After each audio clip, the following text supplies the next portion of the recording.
Hello class, my सब दर्शन sir, chemistry expert. बेटा आज हम केमिस्ट्री का न्यू चैप्टर स्टार्ट करने वाले हैं जिसका नाम है solid state. Okay, so let us start the chapter. तो जब हम स्टेट की बात करते हैं तो हमें पता है कि we having three state, solid, liquid and gas. Okay, इसके अंदर से जो लिक्विड एंड गैस है they can easily flow, they having ability to flow, that's why they are known as fluid। इसीलिए उसको हम क्या बोलते हैं, फ्लूइड बोलते हैं। ओके, अब ऐसा क्यों होता है, वो फ्लो क्यों कर सकते हैं?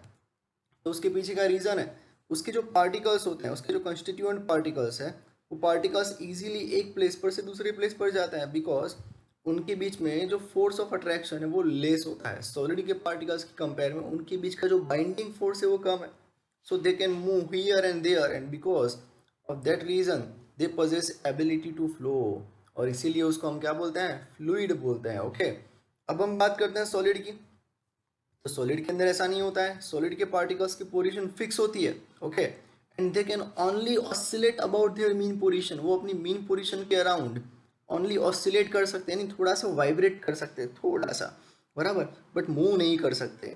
इसलिए वो अपनी पोजीशन पर फिक्स होते हैं and that's why solid are rigid, उसको हम रिजिड बोलते हैं। Okay, and this property depend upon the nature of constituent particle and binding force operating between them।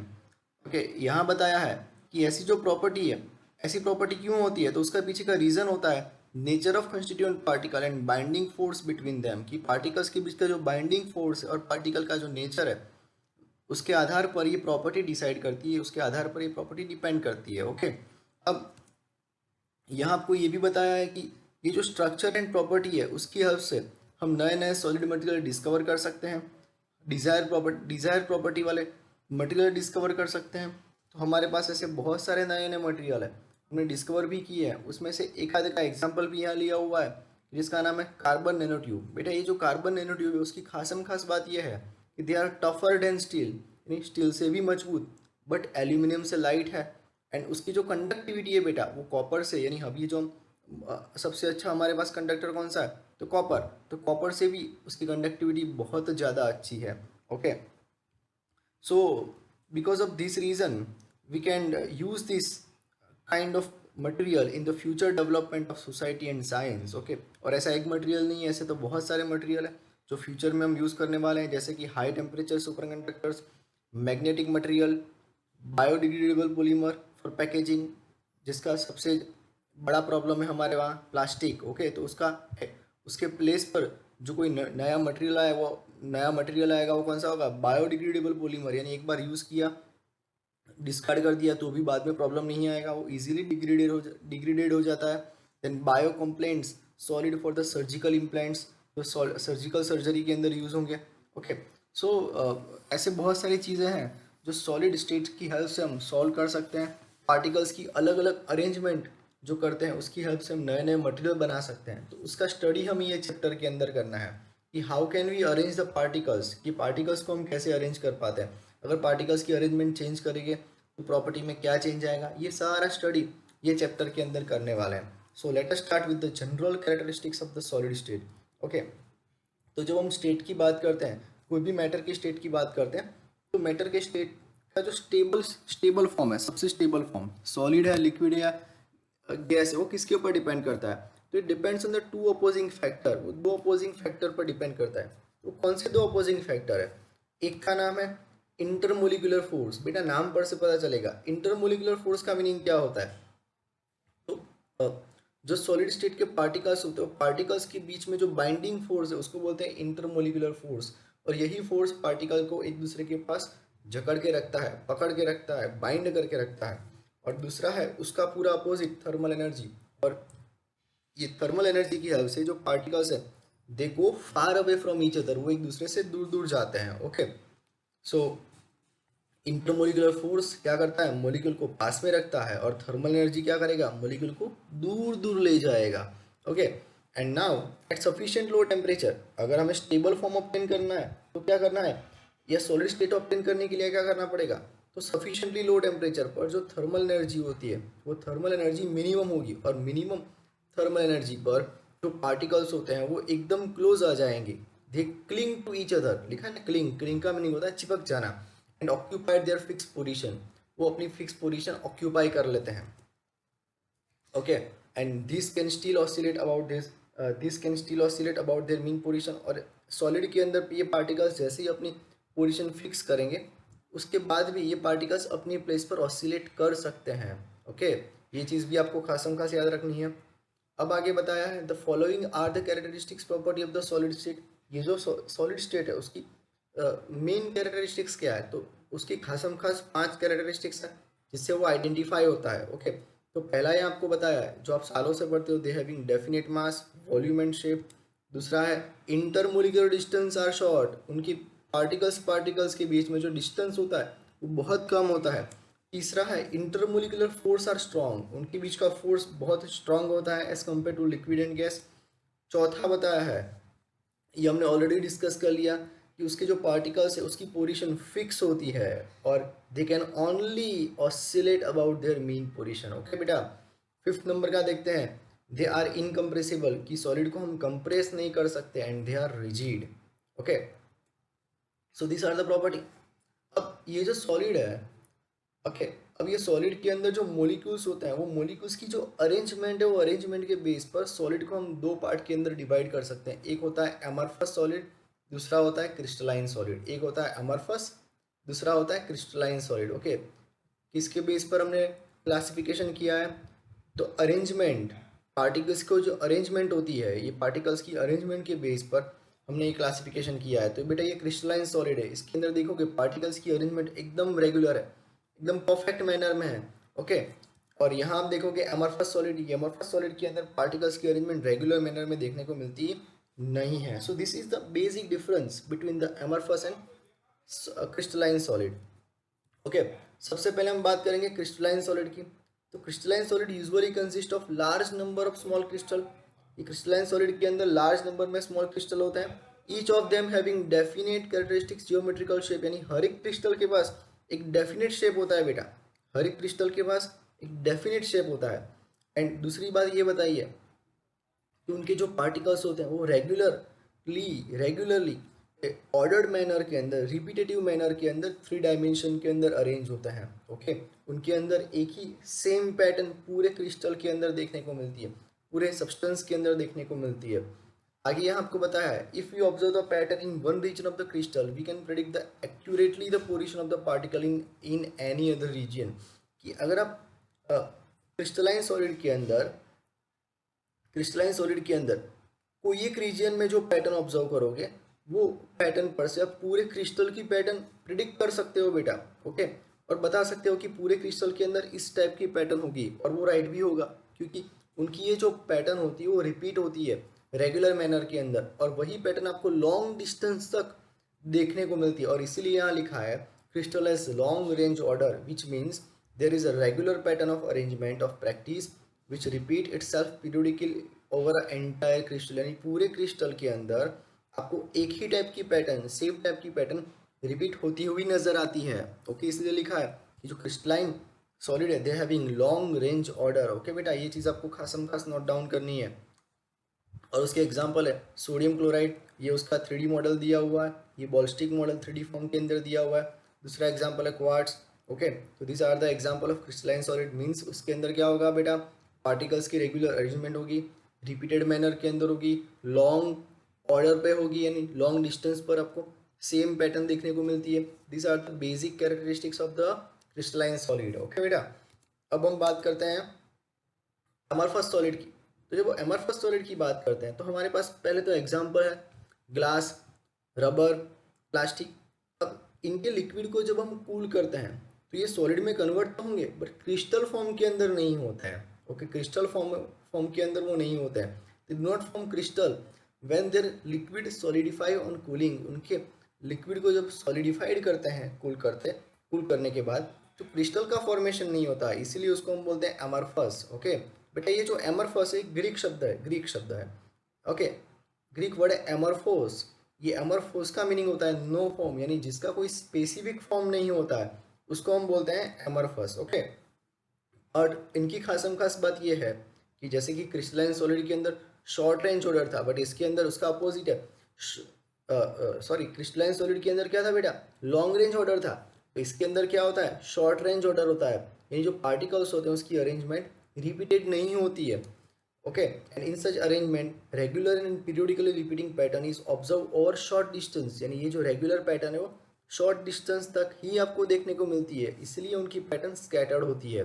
Okay, कोई एक प्लेस पर जो पैटर्न है उसकी हेल्प से आप जज नहीं कर सकते कि पूरे क्रिस्टल के अंदर कैसी पैटर्न होगी। ओके, तो नेक्स्ट पॉइंट देखते हैं बेटा। इसके अंदर ऐसा लिखा है कि while the two structure are almost identical, yet in the case of amorphous quartz and glass there is no long range order। आप यहाँ देखोगे ये दोनों क्रिस्टल के अंदर which are made up of silicon and oxygen, but दोनों के अंदर पार्टिकल की अरेंजमेंट देखो कैसी है। एक के अंदर रेगुलर अरेंजमेंट देखने को मिलती है, जो क्या है क्रिस्टलाइन सॉलिड है, जो क्वार्ट्स जो अभी हमने एग्जाम्पल देखा। दूसरा है एमरफस, ओके, जो ग्लास का एग्जाम्पल है, जो भी सिलिकॉन ऑक्सीजन की हेल्प से बना हुआ है। अब इसके अंदर आप देखोगे बेटा तो पार्टिकल्स की जो अरेंजमेंट रेगुलर मैनर में नहीं है, और शॉर्ट शॉर्ट रेंज में वो चेंज हो जाती है। इसके अंदर लॉन्ग डिस्टेंस तक वो जो पोजीशन है पार्टिकल्स की पैटर्न वो चेंज होती नहीं है। So this is the basic difference between the amorphous and crystalline solid. Okay, and the structure of amorphous solid is similar to that of liquid. ये एमरफस सॉलिड का जो structure है वो लिक्विड के जैसा ही होता है बेटा। लिक्विड के अंदर क्या था, तो उनके पार्टिकल्स एक प्लेस पर से दूसरे प्लेस पर मूव कर सकते थे।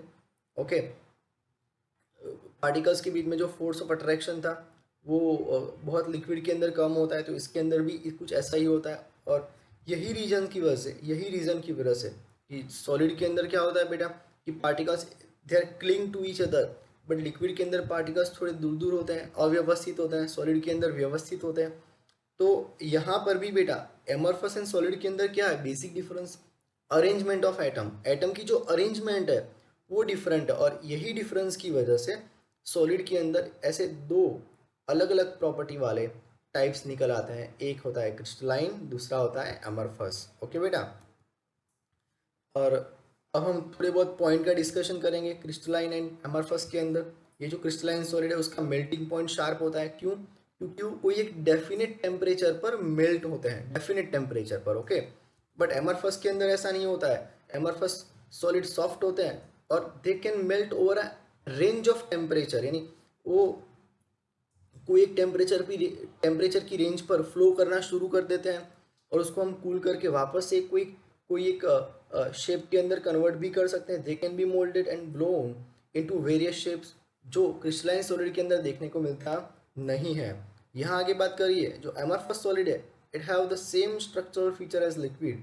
उसका जो स्ट्रक्चरल फीचर है वो लिक्विड जैसा होता है, and are conveniently regarded as extremely viscous liquid. यानी ये जो एमरफस सॉलिड है वो जो मेल्ट होते हैं तो विस्कोस लिक्विड के अंदर, यानी थिक लिक्विड के अंदर, जैसे वो हनी होता है ना बेटा, हनी कैसा थिक होता है, बस उसी तरह के लिक्विड के अंदर कन्वर्ट होता है। They may become crystalline at some temperature, वो कोई एक टेम्परेचर पर क्रिस्टलाइन भी हो सकते हैं। कैसे बेटा, तो यहाँ एग्जांपल दिया है कि जो एंशियंट सिविलाइजेशन था, ये एंशियंट सिविलाइजेशन के अंदर से हमें जो ग्लास मिले वो ग्लास मिल्की हो गए थे। क्यों मिल्की हो जाते हैं बेटा वो ग्लास, तो जब टेम्परेचर बढ़ता है तो ये ग्लास वो लिक्विड के अंदर कन्वर्ट होने के बाद उसके क्रिस्टल्स बन जाते हैं, एकदम प्योर लिक्विड नहीं बन जाता है, बट थोड़े बहुत लिक्विड का फॉर्मेशन होगा, और जैसे ही लिक्विड बनेगा उसका तुरंत ही क्रिस्टल के अंदर फॉर्मेशन हो जाता है, और क्रिस्टल मिल्की लेयर के फॉर्म में हमें देखने को मिलता है। और इसीलिए एंशियंट सिविलाइजेशन के अंदर जो ग्लास हो जाते हैं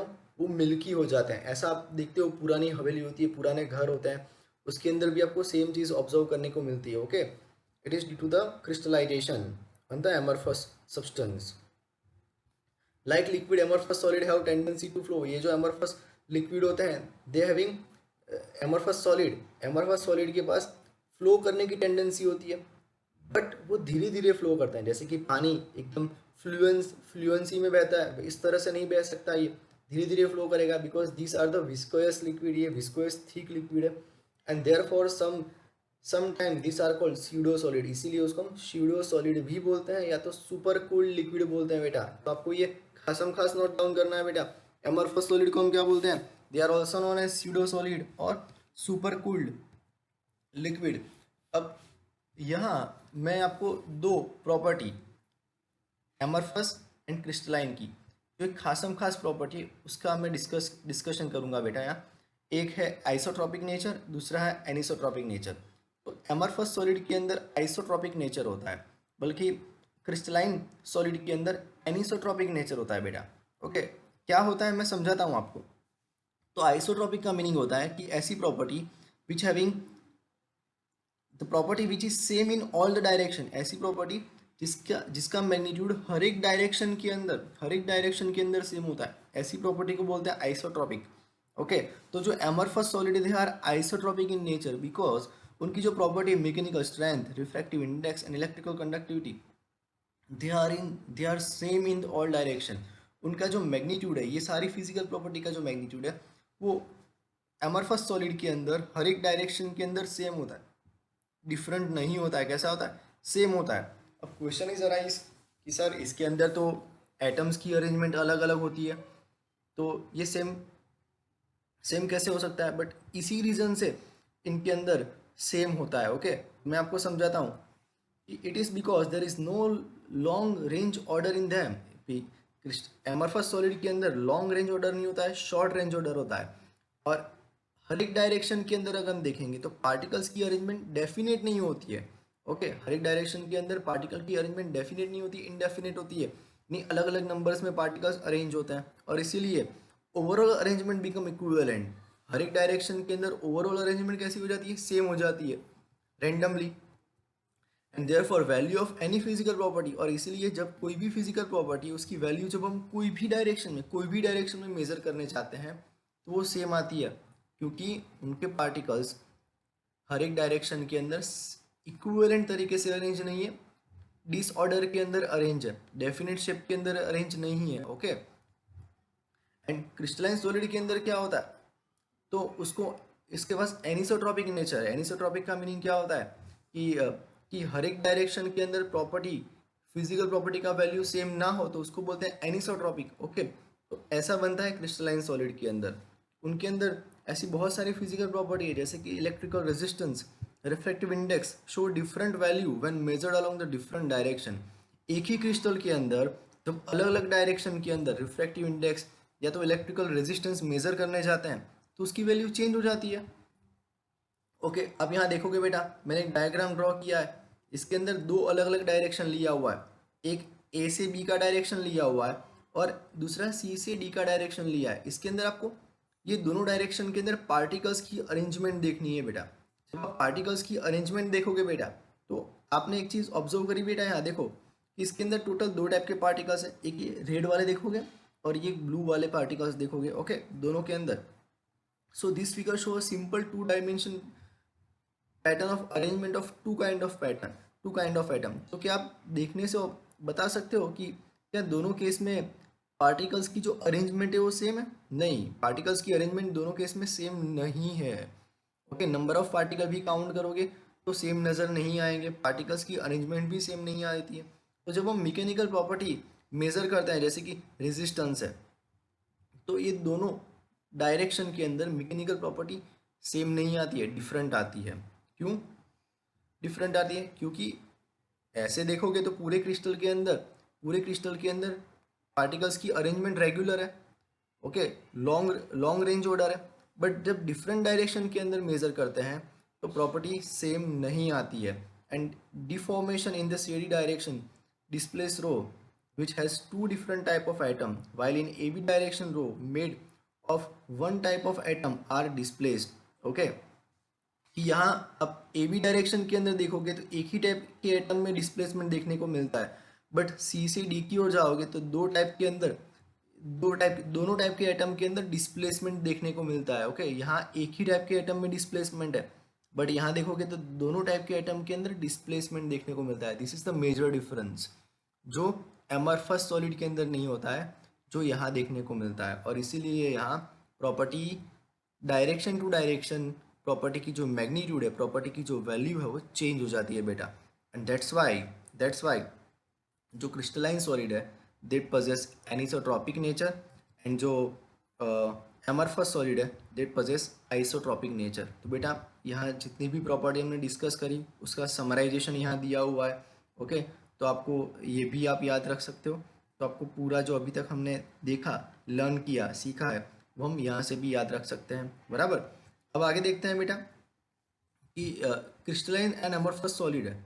okay, there are some solid, ऐसे भी सॉलिड है जो देखने से कैसे लगते हैं, एमॉर्फस, अपीरेंटली अपीयर अमorphous but have micro crystalline structure, उनके अंदर माइक्रो क्रिस्टलाइन स्ट्रक्चर होते हैं। तो ऐसे जो सॉलिड होते हैं उसको बोलते हैं पॉली क्रिस्टलाइन सॉलिड। क्या बोलेंगे बेटा, पॉली क्रिस्टलाइन सॉलिड। ओके, और जो मेटल होते हैं उनके अंदर पॉली क्रिस्टलाइन कंडीशन हमें जनरली देखने को मिलती है। ये जो amorphous सॉलिड है, they are useful material, glass, rubber and plastic find many applications in our daily life. जो हमें पता है हम हमारी डे टू डे लाइफ के अंदर यूज़ करते ही हैं। एंड खासम खास यहाँ आपको बताया amorphous सिलिकॉन, जिसका यूज़ फोटोवोल्टिक मटेरियल के तौर पे होता है। ये फोटोवोल्टिक मटेरियल क्या होता है बेटा, तो सनलाइट का कन्वर्जन, सीधा कन्वर्जन इलेक्ट्रिसिटी के अंदर कर देता है, जिसको बोलते हैं फोटोवोल्टिक मटेरियल, और उसके अंदर ये amorphous सिलिकॉन यूज़ होता है। ओके, सो बेटा आज की वीडियो में हमने अमorphous क्रिस्टलाइन सॉलिड के बारे में देखा, एनिसोट्रॉपिक नेचर क्या होता है, आइसोट्रॉपिक नेचर क्या होता है, उसका डिस्कशन किया, long range order, short range order क्या होता है, ये सारी चीज़ें आज के लेक्चर में डिस्कस करिए। सो ये सॉलिड स्टेट का बेसिक है बेटा। ओके, सो वीडियो को लाइक करो, शेयर करो, सब्सक्राइब करो। मिलते हैं बेटा नेक्स्ट वीडियो के अंदर। Thank you.